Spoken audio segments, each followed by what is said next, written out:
Great, as usual. Hi, everyone. Welcome aboard. Oh, look at that front row. Look at that second, third, and fourth, and fifth, and 10th row, and 100th row. Thank you all for being here. I do appreciate it very much. Of course, we have some announcements. I have a little bit of breaking news I'm going to start with. And then at the end, I will have a few remarks about my personal situation and my work. So if I could ask us to, I don't know if you'd ask any questions, but I don't know if you're going to be able to. But I will have a few things to say about my work and where I'll be doing it, as you all, I think, already know. So thank you again for being here. First of all, I can confirm for you that Secretary Marco Rubio spoke with Russian Foreign Minister Lavrov. We have that the fact that Sergei Lavrov, again, in a phone call with the Secretary, regarding preparation for the upcoming summit between President Donald Trump and Russian President Vladimir Putin, both sides confirmed their commitment to a successful event. I can also tell you that it was President Putin who called to make this arrangement as well. But, of course, I will certainly take your questions as we move forward here. And now to our announcements. We are deeply saddened to learn of Colombian Senator Uribe's tragic death. Senator Uribe, his leadership and vision for Colombia's future were evident throughout his years of public service to the nation and the Colombian people. His vision and commitment to his country encouraged countless individuals at home, throughout the world, and his contributions to Colombia's democratic future, though obscenely halted, will endure and inspire future generations. As Secretary Marco Rubio has said, the United States stands in solidarity with Senator Uribe's family and the Colombian people, both in mourning and demanding justice for those responsible. And Deputy Secretary of State Christopher Landau will travel to Bogota today to attend the memorial services for the senator on Wednesday, August 13th. Also, further, the declaration of peace between Armenia and Azerbaijan has reaffirmed that President Trump is indeed the president of peace. Last week, he hosted the leaders of Armenia and Azerbaijan at the White House, where they signed a historic joint declaration for peace after decades of bitter conflict and too many lives lost, a landmark achievement for international diplomacy and an end to violence that only President Trump could deliver. The two leaders also signed bilateral economic agreements with the United States, unlocking the great potential of the South Caucasus region in trade, transit, energy, infrastructure, and technology, and creating new opportunities for the American people and American businesses. This achievement follows negotiated peace arrangements between Cambodia and Thailand, Israel and Iran, Rwanda and the Democratic Republic of the Congo, India and Pakistan, Egypt and Ethiopia, and Serbia and Kosovo, in addition to the remarkable achievement of the Abraham Accords. President Trump continues to prove that nations across the globe can move beyond long-standing conflicts of the past toward a shared future of peace, prosperity, and success. Now, today, the 2024 Human Rights Report has been released publicly on the State Department website. That is at state.gov, where everyone watching from home and around the world can access the report. The Human Rights Report has been restructured in a way that removes redundancy, increases report readability, and is responsive to the legislative mandates that underpin the report, rather than an expansive list of politically biased demands and assertions.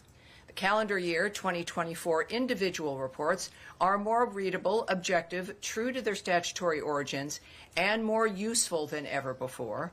The report continues to call out the world's repressive actors while also addressing abuses that had not previously been covered.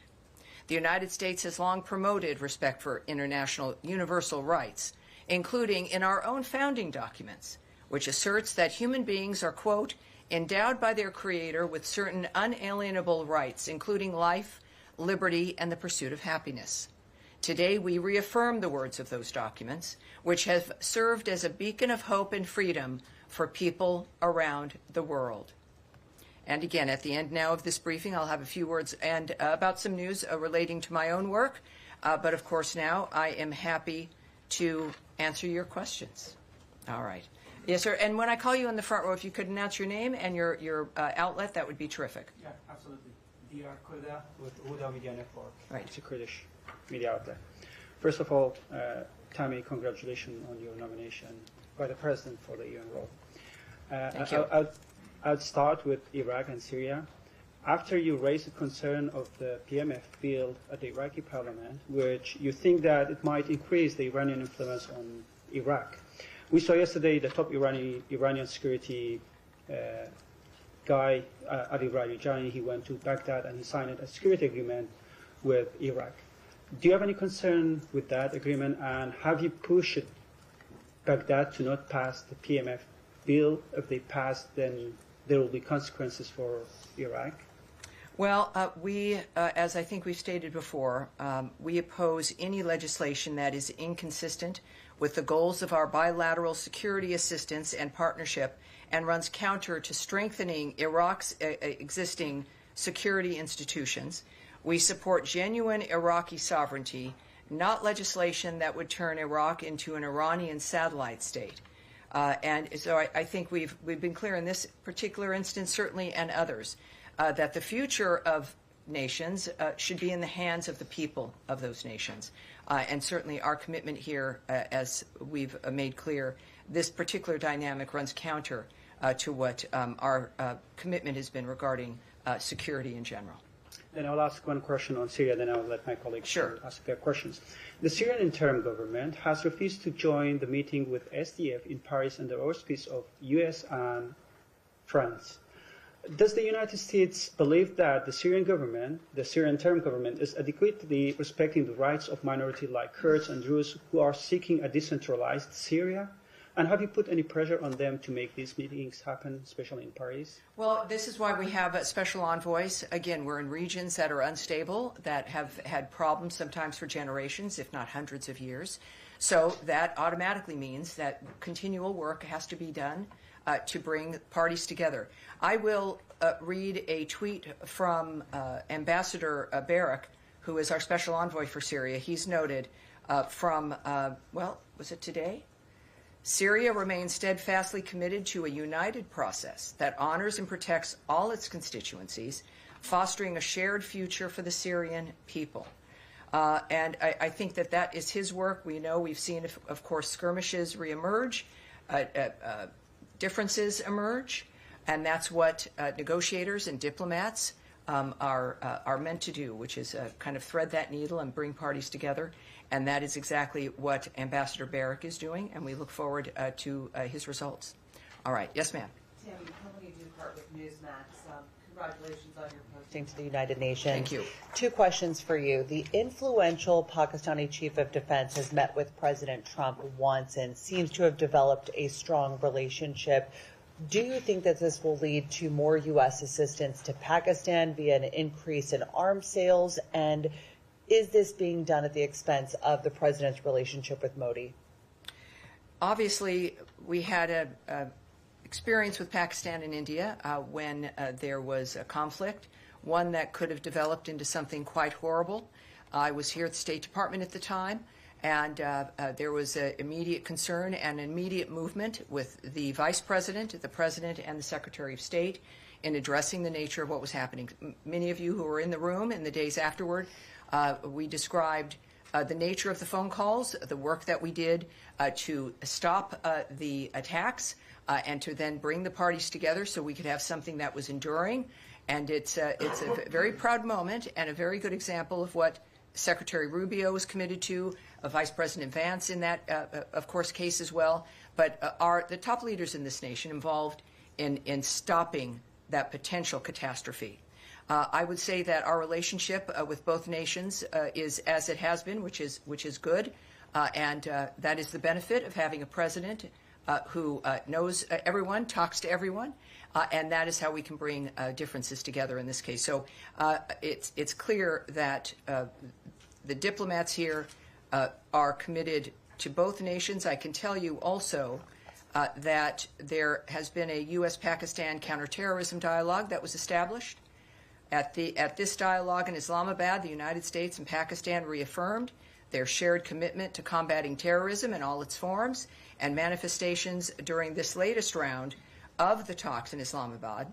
The United States and Pakistan discussed ways to enhance cooperation to counter terrorist threats, and I think that for the region and for the world, the United States working with both those nations is good news and will promote a future that's beneficial. Quick follow-up on the subject of relationships.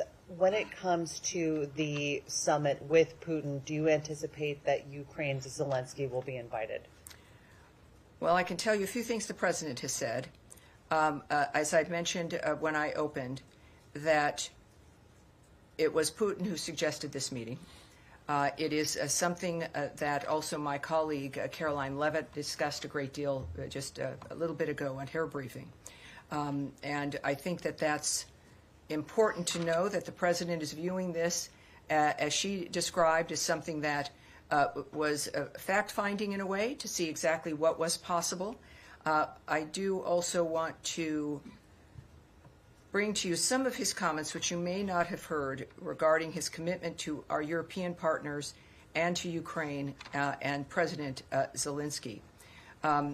We know at this point, he said that this is really a feel-out meeting. He said, I'm going to meet with President Putin and we're going to see what he has in mind. And if it's a fair deal, I'll reveal it to the European Union leaders and to the NATO leaders and also to President Zelensky. I think out of respect, I'll call him first, being President Zelensky, and then I'll call them afterwards. And if I may say, lots of luck, keep fighting, or I may say, we can make a deal. I've seen a poll out of Ukraine, the President said, 88% of the people would like to see a deal made. Lastly, he noted, as he does, the death is incredible. It's the worst thing that's happened by far, the worst that's happened since World War II. So I'm going in to speak to Putin, and I'm going to be telling him, you've got to end this war. You've got to end it. So we know what his agenda is, which is what it's always been. We know what has bothered him, which is the killing of civilians. We know that he has been not happy with President Putin, with his actions and what's happened in Ukraine. We know that he is going to inform President Zelensky and European leaders about what happens at this meeting, and then we will all find out what happened. And this is what I know the President has been caring about. Yes, Nadia. Thank you, Tammy. Congratulations on the new job, and I guess soon we're going to call you Madam Ambassador. Well, we'll wait. Just call me Tammy for now. That's a good one. I've been called worse things. Yes, ma'am. So I have two questions. First, there is 26 foreign ministers who signed a joint statement calling on Israel to allow unrestricted access to Gaza.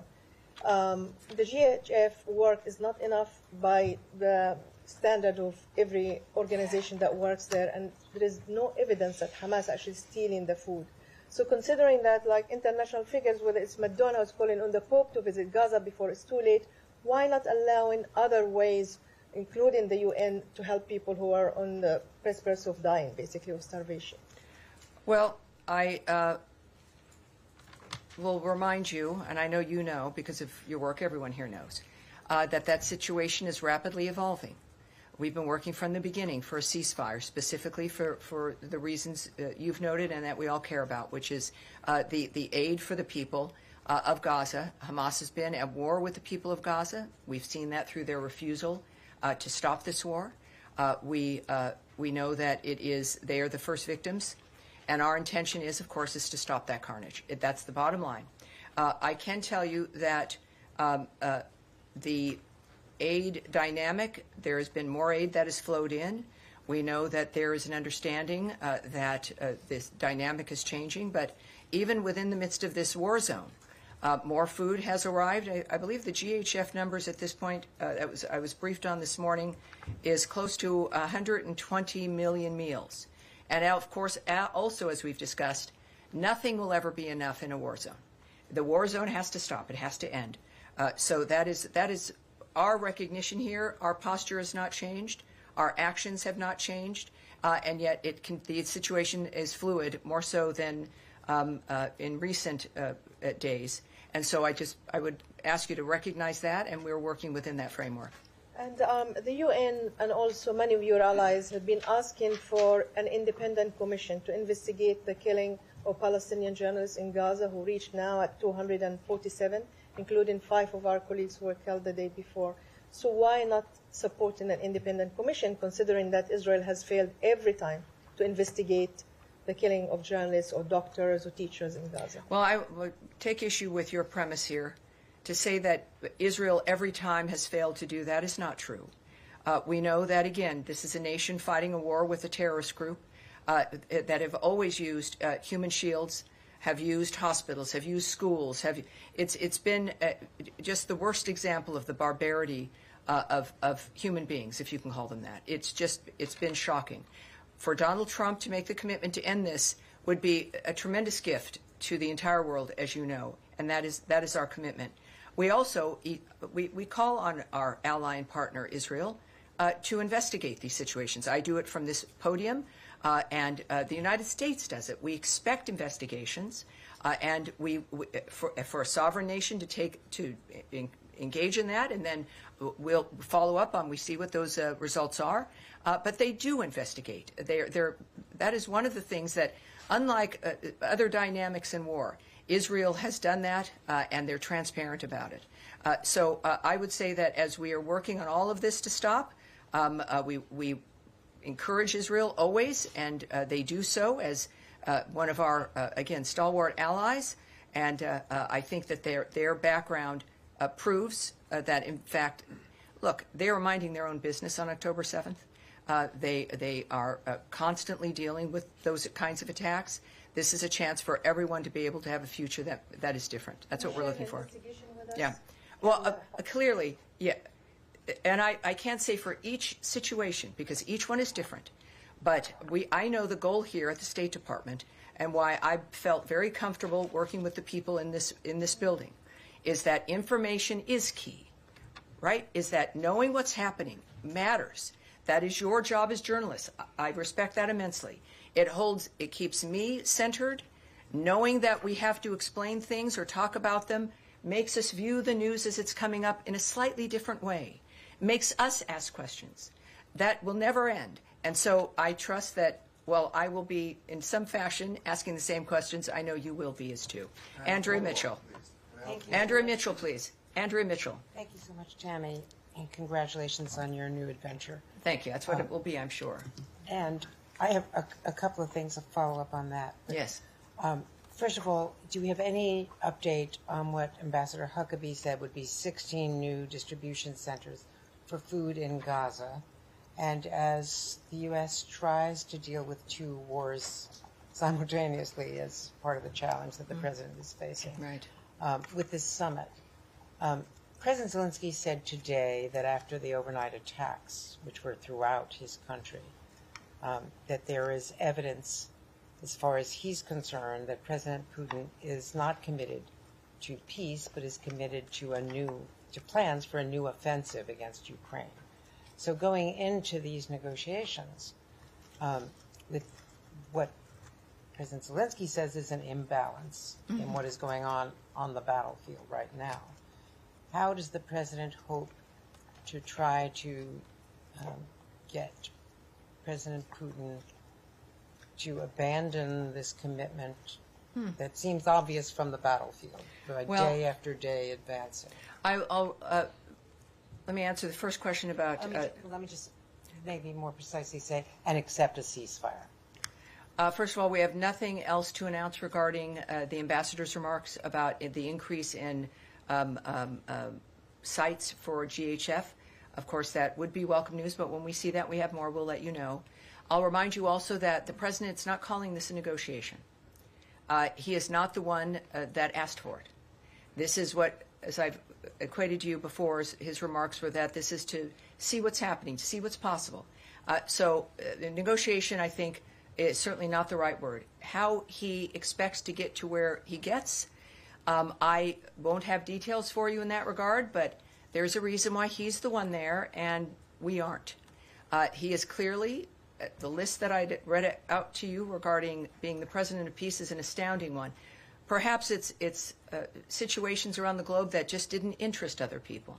But for President Trump, everyone matters. He sees these dynamics, which his presence and the power of the United States is able to change, and he knows that. He has many tools in his tool chest. We know, of course, that he had remarked about secondary sanctions on those who are buying Russian oil. That's one thing of many that can happen. We know, of course, of NATO's commitment regarding defensive weapons and helping and assisting Ukraine. There's many things that are moving that should have an impact that President Trump, I don't know what his approach will be. What I do know is that I'm grateful that he's the president, that I'm able to be here, read to you a list of ceasefires and peace agreements, and know that he's meeting with Putin in regard to one of the most outrageous dynamics that we've experienced. I will also remind people that he has met alone with President Zelensky. He has met alone with European leaders.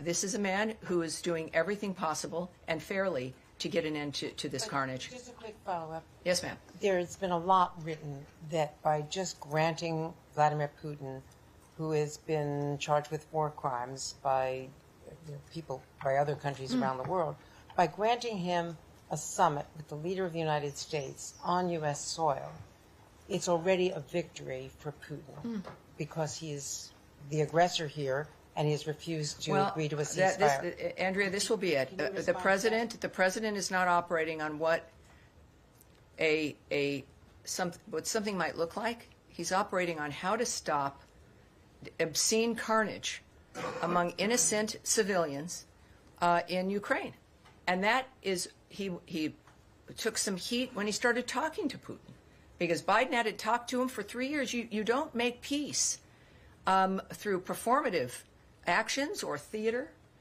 You make it by talking to people, and this is what he's committed to. This is the end goal. The end goal is not performance or perception, or it's getting the job done. And I'm honored that I can be here and at least be a part of reminding people, because he's done. We know him. He's a remarkable achiever, not just in business, but in knowing people and knowing how to get what he wants. And he wants peace, and he wants an end to carnage around the world. And this country is in this position now because of him and because of the power of the American people, and we're going to use it. And so I'm praying for a good result. And with President Trump, we very well may get one. Yes, Daphne. Thank you, Tammy, and I'll echo my congratulations on your nomination. Not that anyone knows what I'm going to mention at the end of the briefing now, but yes, go ahead. Thank you. On the Human Rights Report, the State Department has cut down criticism of some countries that have extensive records of human rights abuse, including in El Salvador, where the State Department said there was no credible reports of significant human rights abuses, cutting an entire paragraph from last year's report that mentioned issues such as arbitrary arrests and harsh and life-threatening prison conditions. What is this change based on? Has El Salvador taken any steps to change these issues, or how did the State Department determine that these abuses were no longer taking place? Well, I'm not going to speak from country to country. This is something that is available. People can go look. Again, Americans, obviously, the reporters here in this room have had it for a little bit of time and have had a chance to take a look at it, which is important. Again, state.gov, and you can search for a human rights report, and you'll get all the countries, etc. First thing I want to mention is that every administration in a transition year has to deal with this particular product, this particular report, for the last calendar year to be released by a new administration. And there's always changes. As you might imagine, if someone is the new president, you got a new administration, the American people made a choice, and they clearly are taking over for the previous administration. Each administration, like with President Trump, reflects a value system and an agenda and a vision that convince the American people to vote for them. And in this case, President Trump always, as ever, I should say, was clear and obvious about the nature of what he wanted to achieve, and the American people agreed with him.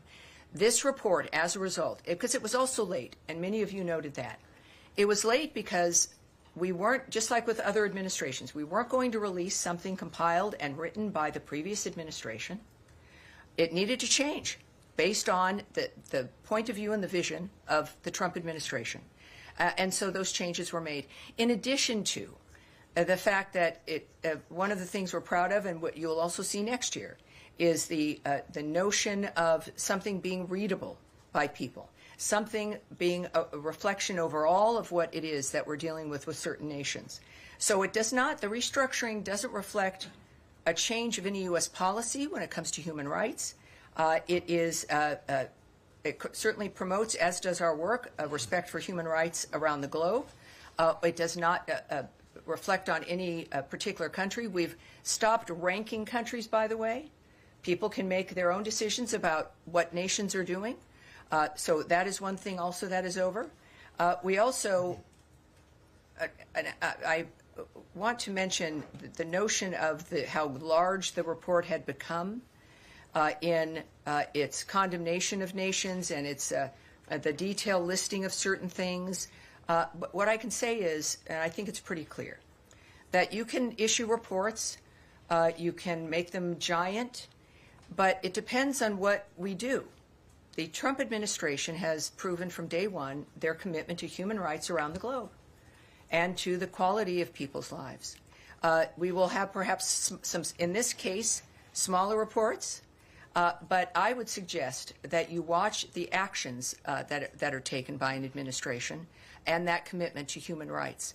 In this case, you could have giant reports from the Biden administration as the world began to collapse into war, into conflicts, and it's a reminder. So reports are important. Transparency about our positions are important. That's what these reports will serve. And I can tell you again, for the people who work here at the State Department, these reports do matter, and our actions as a nation also back up the nature of our commitment to human rights.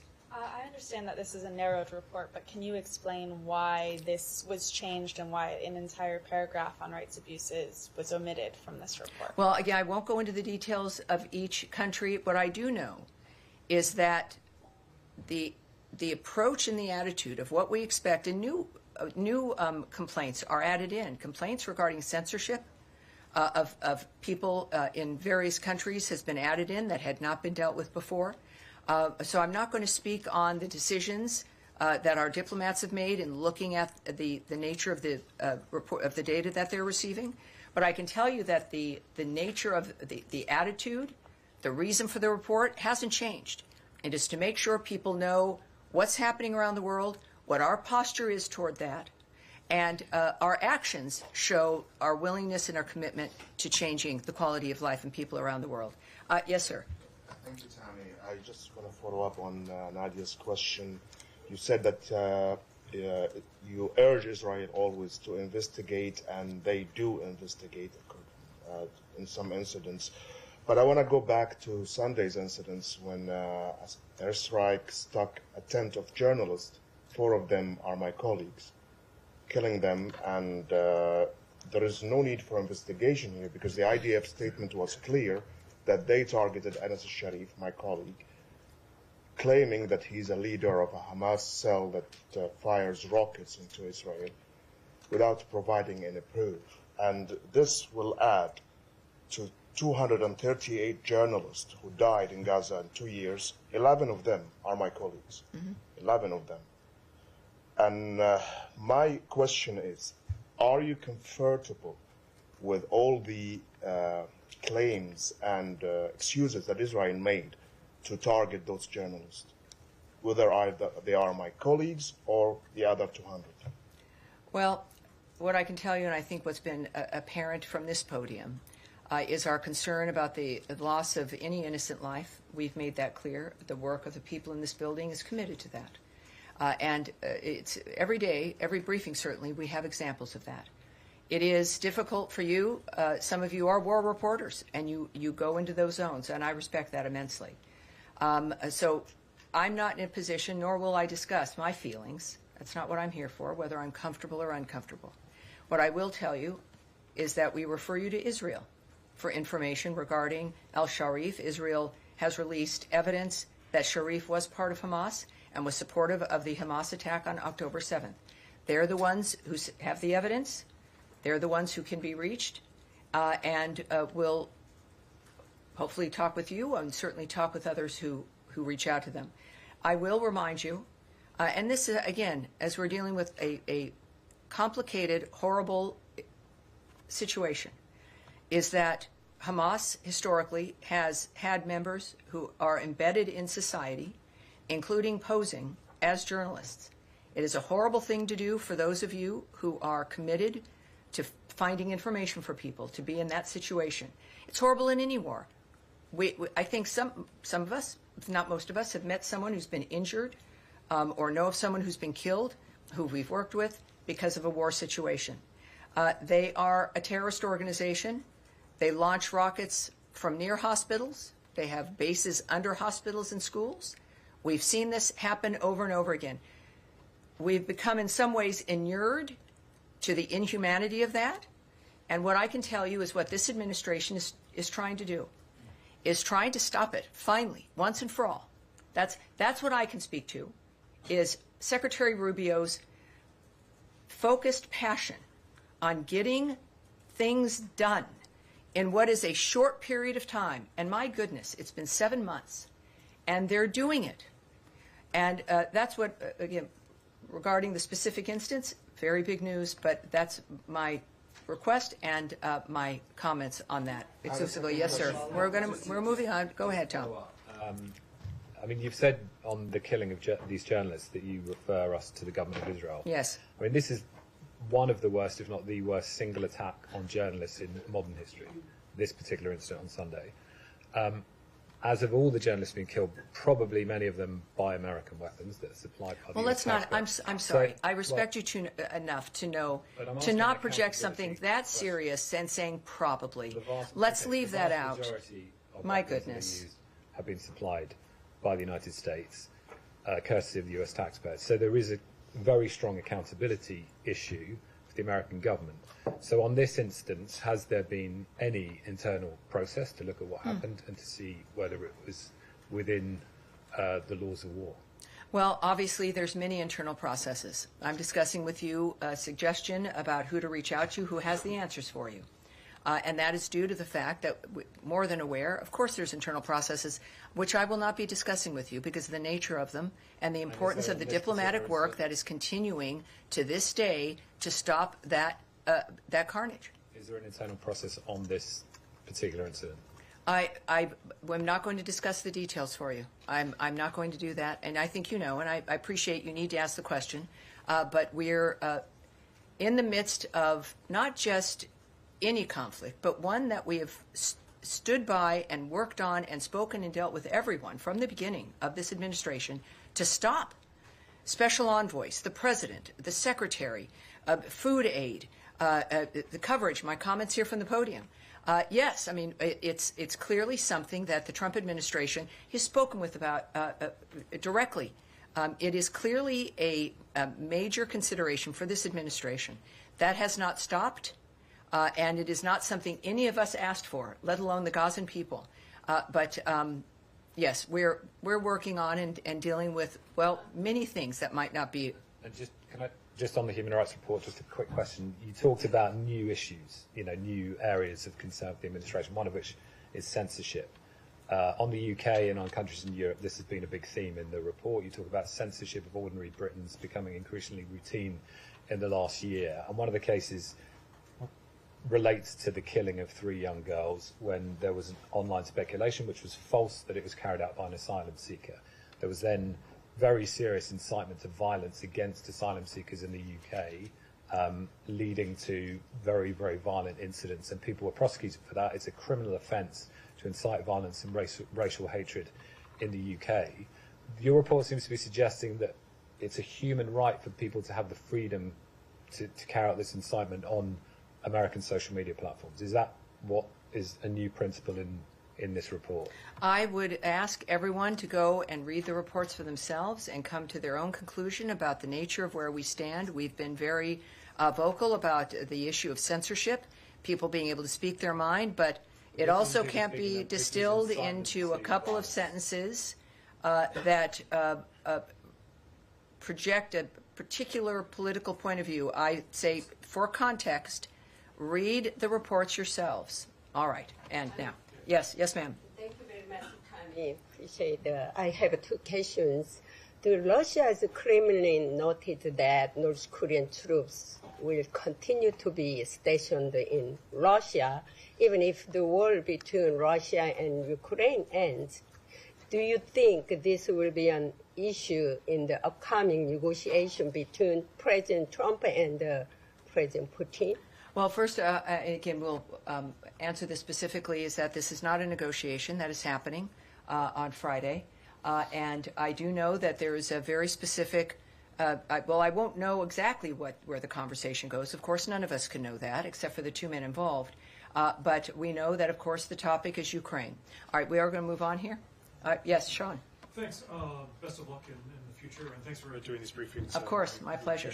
Most of the time. Most of the time. Well, yes. Maybe not. Can I actually continue with what Tom was asking? Sure. You mentioned the human rights reports. In the human rights report, the GC is politically biased in the past, and censorship is something that you're taking up.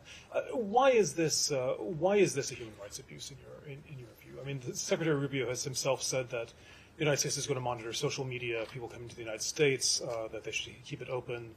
He's revoked visas on account of statements that people have made. Why in this case, in the case of the UK, in the case of Germany, in the case of France, why is this a human rights violation? Well, I can tell you that we consider freedom of expression to be a foundational component of a functioning democracy. Societies are strengthened by free expression of opinion, and government censorship is intolerable in a free society. Freedom of expression does remain under threat in many parts of the world, as outlined in the 2024 Human Rights Report. Governments continue to use censorship, arbitrary or unlawful surveillance, and restrictive laws against disfavored voices, often on political or religious grounds. And no matter really how disagreeable someone's speech may be, criminalizing it or silencing it by force only serves as a catalyst for further hatred, suppression, and polarization. That's why. Sure. Thanks for your response. Can I just pursue that, though? In the case of the UK in particular, and in the case of Germany, because of its history, incitement is considered something that's could be criminally liable. Does the United States see that as absolutely wrong? That for example, for the UK to say that this is a public safety issue, people might attack migrants because they falsely. Well, again, as I've said at the start, I'm not going to go into the details of what is found or discussed in each of the country reports, and I'm going to leave it at that. All right. Yes, ma'am. There in the green. Thank you. Recently accused of killing Saifullah Mosallet just over a month ago, one of the dozens of Palestinian American Israel has illegally detained or killed. Mohammed Ibrahim is the most recent case, a Palestinian American teenager from Florida who now has scabies while in Israeli detention. Mohammed's family is in Palestine right now attempting to free him. What is the Trump administration doing to release him and other U.S. citizens from Israel's illegal detention? Oh, thank you for that. I'm not, as we've had to say before, going into the details of actions we're taking diplomatically, what negotiations might exist. We certainly are aware of those reports, and there is really no higher concern for the State Department than the safety and well-being of American citizens. Saeed. Yes, Saeed, please. Saeed, go ahead, please. Thank you, Tammy, and best of luck. And maybe you'll run into you in the stakeout outside. I would be so lucky if I saw you again. I'm going to be there. I'm looking forward to it. I will get you on the Amtrak. I will definitely be there, for sure. Thank you, sir. My question to you yes, sir. Regarding the aid. It's been since the 1st of August, since Envoy Witkoff went in to survey the situation and basically come up with some sort of a conclusion on the aid situation, how you allow more aid in. One, has he submitted yet an assessment on what should be done? And second, I think it was raised just a little while ago here, is there a consensus that the centers should be increased, considering that the 4 centers now came to replace 400 centers? So if you could share with us any new information on this, we'd appreciate it. Well, I can tell you that Special Envoy Witkoff and Ambassador Huckabee, they spent hours inside Gaza to assess the situation, as you've noted. Witkoff and Huckabee saw firsthand the incredible and important work of the GHF, what they're doing to provide assistance to civilians. Again, I think we're close to 120 million is the new number for GHF. During the visit, both were briefed on the regrettable dynamic of UN assistance trucks getting looted upon entry into Gaza. Keep in mind, they went there. The president wanted first-hand report of what was happening. We're all reliant on, and your work is always very good, mostly, about what's happening on the ground. But getting reports in directly from individuals was important to him. I can also tell you, which is I don't think reported in the news, civilians in Gaza thanked the United States for providing assistance to the GHF, which they receive at no cost, obviously. I think we presume that, but to confirm, at no cost, compared to the UN assistance, which, when it is not stolen or looted, is then subject, many of you might know, or perhaps you do, is subject to extortionary taxes by Hamas authorities. President Trump wants to alleviate the suffering of the people in Gaza at the hands of Hamas because he's a humanitarian. We're seeing this in him. Frankly, his commitment to the country exposes that to us as well. And he has committed to remaining involved and helping to facilitate the aid situation to build upon GHF's work and to help Gazans obtain the critical access to food and aid that they need. And I would say that it is GHF and the president and many others, including at this podium, calling for more people to participate in this process. Just a quick follow-up, if you allow me. The White House said that they inherited this Gaza war from the Biden administration and so on, and that Hamas just refuses whatever suggestion that's been submitted to it. Is this an indication that the administration is actually pulling its hand out of and being involved in any future negotiation? No, I think it's an indication of a transparent government that shares things with the American people in the world when it comes to their opinion. President Trump has been the best example of that. And then we're watching the nature of the choices they make. It's clear with Ambassador Huckabee and Special Envoy Witkoff, that visit, the nature of the president's continued remarks are remaining in play in that region when it comes to stopping the carnage, getting the ceasefire, ending all of this, enough to where people do begin to wonder, all right, what's next? Now, we're not going to wonder about that until the carnage ends, but the fact that for the first time in generations, people are asking, what is next? What can we do? Who will be in charge? How is that going to look? Now, we're not going to engage in that or answer it, but the fact that it can be asked tells you how far President Trump has moved this motion here. Yes, sir. Thank you, Madam Bruce. First of all, my congratulations on your new job. I believe that your new role at UN will make America great again. It will hopefully make the UN great again. Thank you. Yes, it's a great institution. From Azerbaijan. First of all, as an Azerbaijani journalist, I want to sincerely thank the United States and its leader to all the efforts they have made to bring peace to the South Caucasus. On August 8th at the White House, the U.S. helped Azerbaijan and Armenia sign a historic peace agreement, and President Ilham Aliyev has even suggested that President Trump deserved the Nobel Peace Prize for his role in this achievement. Can you please share the State Department's view on this new peace situation in the South Caucasus? Because Russia and Iran have made statements showing they do not support this peace plan, and even some Iranian officials have said that they will try to stop this Trump corridor, Trump route.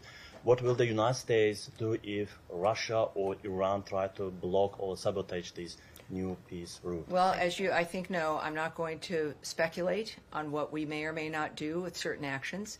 The world knows to take President Trump seriously. This arrangement, this deal, is important to him.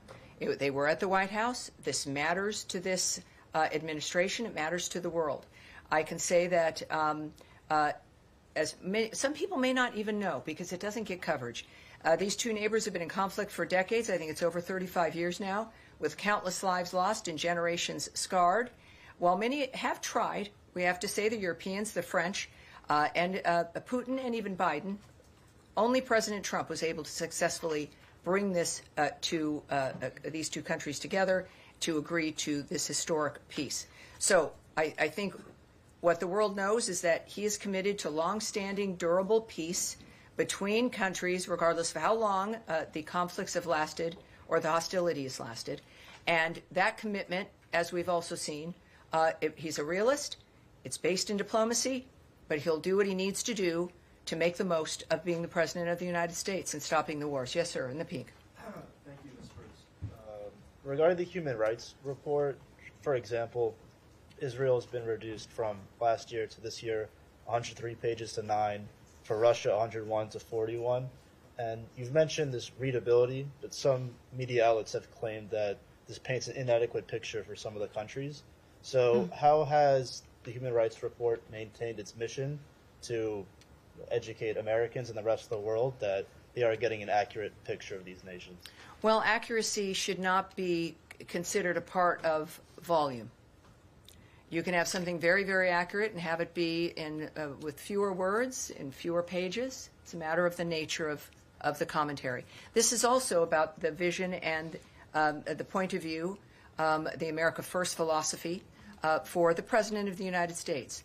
So we went through this a bit with foreign aid, this idea that more foreign aid means more aid. We haven't seen that over the years. The more we give in foreign aid, the more the need increased. If more foreign aid meant it solved a problem, the need for foreign aid would go down. That was never the case. So this is, again, the nature of the suggestion that too much government, giant reports, money that goes out that we can't even really track, there's so much of it, is not a signal of success. It's a signal of some kind of waste, or at least something that could be done better. So it's, I would say, when it comes to judging this, it is a very good first experience, even though, again, it's reduced from the original report that the Biden administration had crafted. That, in my work, of course, also sometimes less is more, and I would say that that's the case here as well. All right, yes, ma'am. Thank you, Tammy. Two on Gaza, if I may. They're both related. Correct me if I'm wrong, but there hasn't yet been any U.S. funds that have gone out to the Gaza Humanitarian Foundation. And I can correct that right now. Okay. Over half of the pledged funds have been distributed. So 15 million? I can tell you over half. That's what I can tell you. So it was 30 million was pledged, so you're saying? That's correct. Okay. And I would also, though, as I think we've talked earlier, that the financial commitment, not that we should get stuck in that, but the commitment the United States has made overall is certainly perhaps hundreds of millions of dollars. The nature of special envoys, our diplomatic missions, the concentration of the secretary, of the president, of missions back and forth, the special envoys. It is there. So there's many moving parts of the commitment of this country, but in that particular instance, certainly tens of millions have been pledged, and we know that at least 50%, over half of that initial pledge has been dispersed. It's gone out the door, essentially. That is what I have been briefed on, yes. And that's in the wake of Special Envoy Witkoff's visit to Gaza? I can't tell you the timeline. It was not sudden in that sense.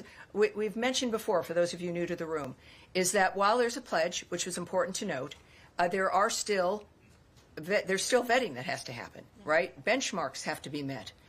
Dynamics that we look at, because part of the point of the Trump administration is how is the money being spent? Is it being spent well? What is it accomplishing? Those benchmarks were in play here. So that started at the beginning.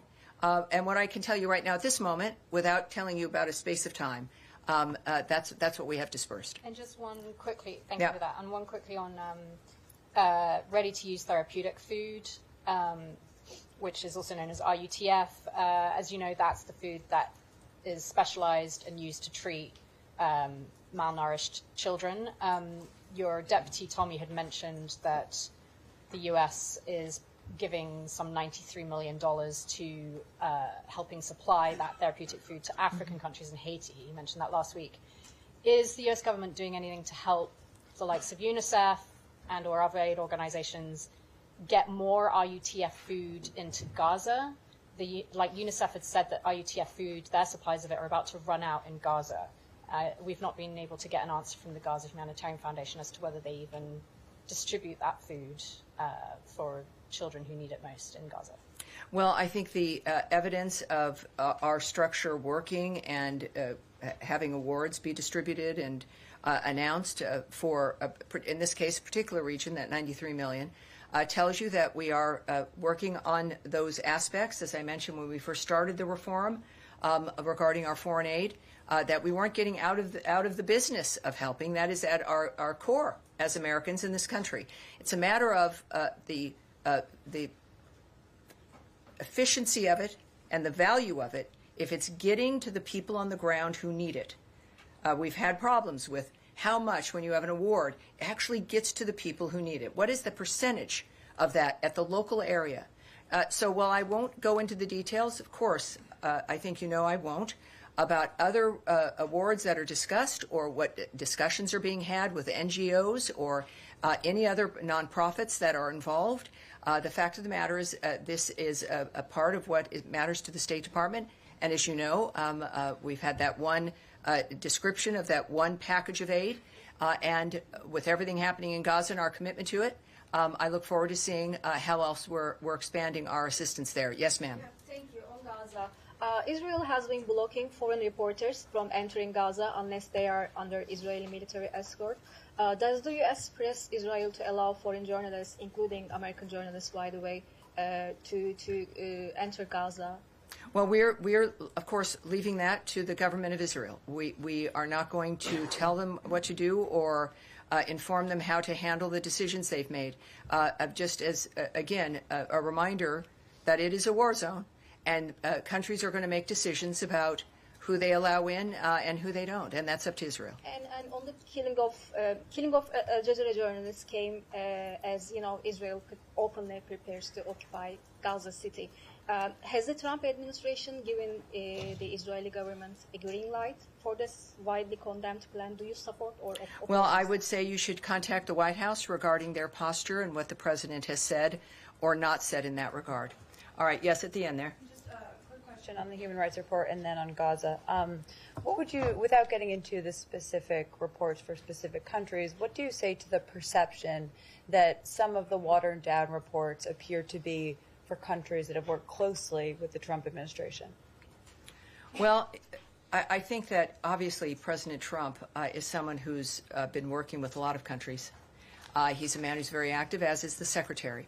I would ask that people view this as an indication of our point of view in general, that there's no country that is singled out for condemnation or singled out for praise. It's the nature of the consistency of how our diplomats, how President Trump and Secretary Rubio view the nature of what's happening in those countries. It does look different. It is a different approach. Philosophically, the American people voted in an approach that Donald Trump had described to them, and this happens again with every administration during the transition year when it comes to what matters to them and how they're going to project their own point of view, while also still making sure that Americans see the nature of what's happening around the world, because it's an important issue, and obviously, again, through our actions, I think we've demonstrated more than perhaps the previous administration with their giant reports.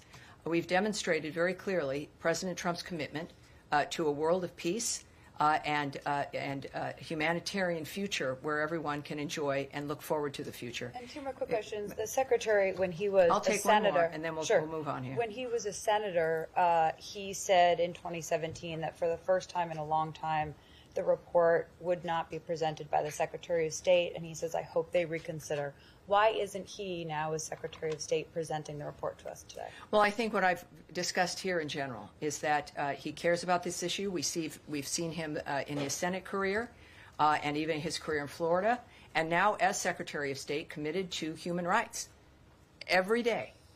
I think that certainly next year's report is going to be a much more distinctive and clear framework of what matters to the Trump administration.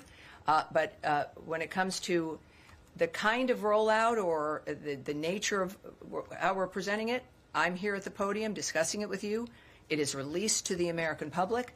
It was released to what's known, for friends watching at home, our bullpen. which are reporters who cover state and work from this building, attached to a variety of different platforms in the country and around the world. So I think that Secretary Rubio's approach, his work, speaks for itself when it comes to his personal commitment to these issues. Can I just one on Gaza quickly? No, we are gonna move on, and let's go to Eric, and then I do have a statement I want to make. This is my last briefing, and I appreciate all of you being so interested in all the issues. Eric.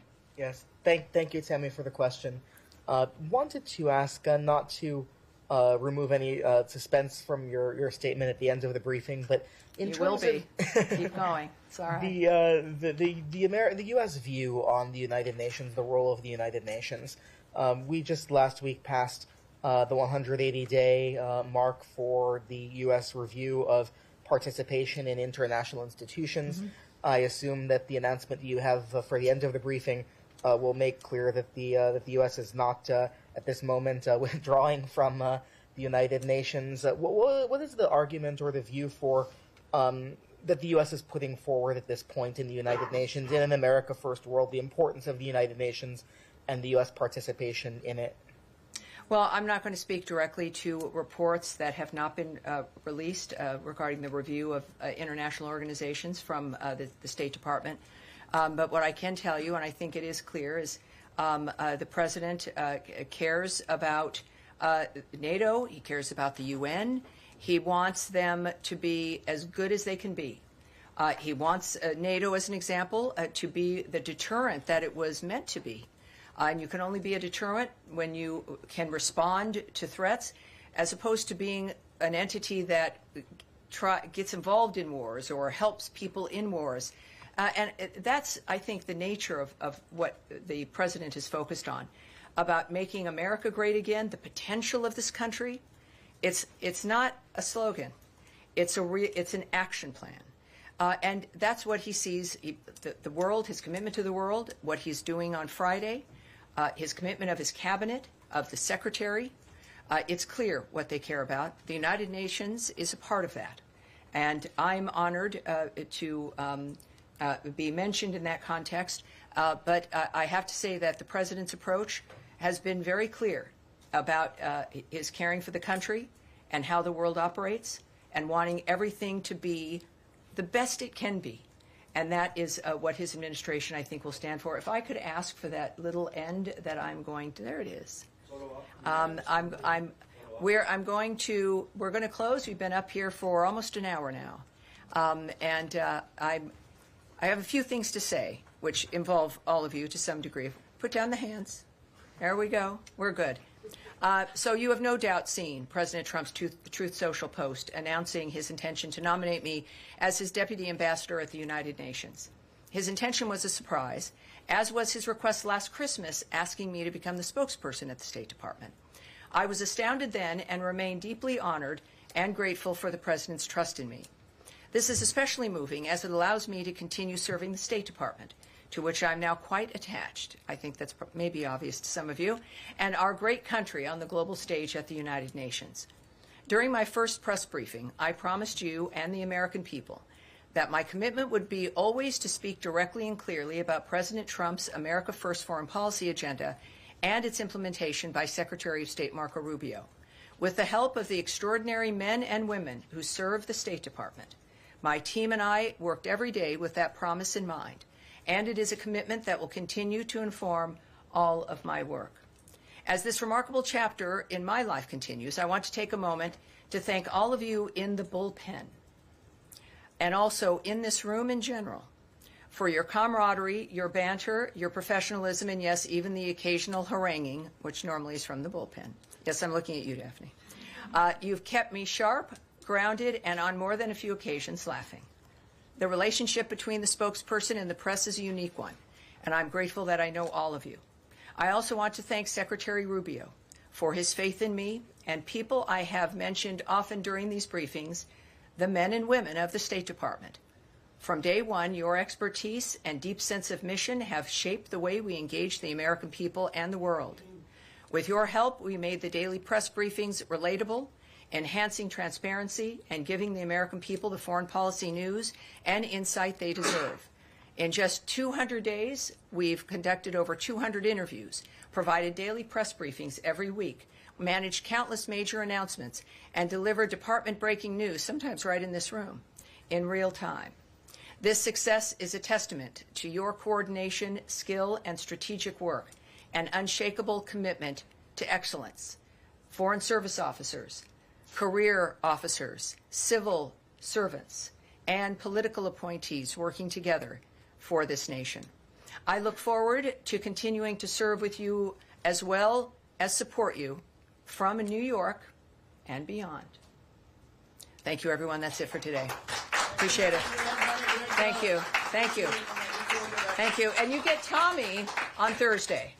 I'll be here for this week, but this is it. Thank you, everyone. It's been an honor and a pleasure.